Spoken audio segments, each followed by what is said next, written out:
ஒரு அடர்ந்த காட்டில் ஒரு முனிவர் வாழ்ந்துட்டுருக்கிறாரு. அவர்கிட்ட ஒரு விறகு வெட்டி வந்து, ஐயா, நான் பல வருஷமாக இந்த காட்டில் விறகு வெட்டி சம்பாதிக்கிறேன், எவ்வளோ கஷ்டப்பட்டும் என்னோட வறுமையை மட்டும் என்னால் போக்கிக்க முடியலை அப்படின்னு சொல்கிறான்.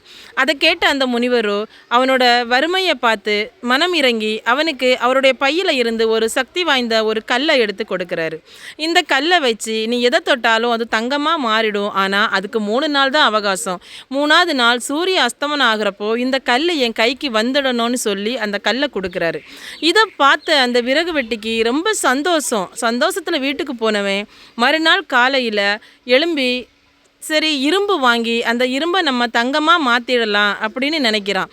ஆனால் இன்னும் 3 நாள் இருக்குது, நம்ம நாளைக்கு கூட பார்த்துக்கிடலான்னு அந்த முதல் நாளை அவன் தூங்கியே கழிச்சிடுறான். மறுநாள் சந்தைக்கு கிளம்புற அந்த விறகு வெட்டி வெளியே வந்து பார்க்குறான். வெயில் அடிக்கிறதுனால இன்னைக்கு சாயங்காலம் போகலான்ற முடிவை எடுக்கிறான். ஆனால் சாயங்காலம் அவனோட நண்பர்கள்லாம் வர்றதுனால அன்னைக்கு அவனால் அந்த மார்க்கெட்டுக்கு போக முடியாமல் ஆயிடுச்சு. 3ஆவது நாள் அவனுக்கு அது ஞாபகம் இல்லை. மத்தியானத்துக்கு மேலே தான் அவனுக்கு முனிவர் சொன்னது ஞாபகம் வந்தது. உடனே அவன் வேகமாக சந்தைக்கு கிளம்புறான். அவன் சந்தைக்கு கிளம்பும் போதே சூரியன் கொஞ்சம் கொஞ்சமாக மறைய தொடங்கிடுச்சு. சூரியனை பார்த்த அந்த விறகு வெட்டி இன்னும் வேகமாக போகிறான். மார்க்கெட்டில் போய் பொருள் வாங்கிட்டு இப்போ நம்ம என்ன பண்ணுறோம், எப்படியாவது அந்த முனிவரோட வீட்டுக்கு போகணுன்னே வேகமாக போகிறான்.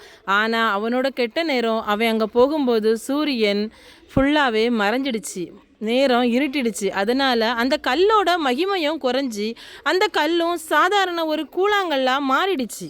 அந்த விறகு வெட்டியோ வேறு வழி இல்லாமல் அந்த முனிவர் காலில் விழுந்து கத்தி கதறி அழுறான். என்னை மன்னிச்சிருங்க சுவாமி, நான் என்ன பண்ணுறது, என்னோட சோம்பேறித்தனத்தினால தான் இது எல்லாமே நடந்துருச்சுன்னு அழுறான்.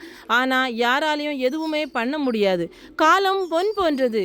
எந்த காரியமாக இருந்தாலும் இன்னைக்கு வேண்டாம் நாளைக்கு பார்த்துக்கலான்னு நேரம் கடத்தாமல் அந்தந்த காரியத்தை அன்னைக்கே முடிக்கிறது தான் சிறப்பு.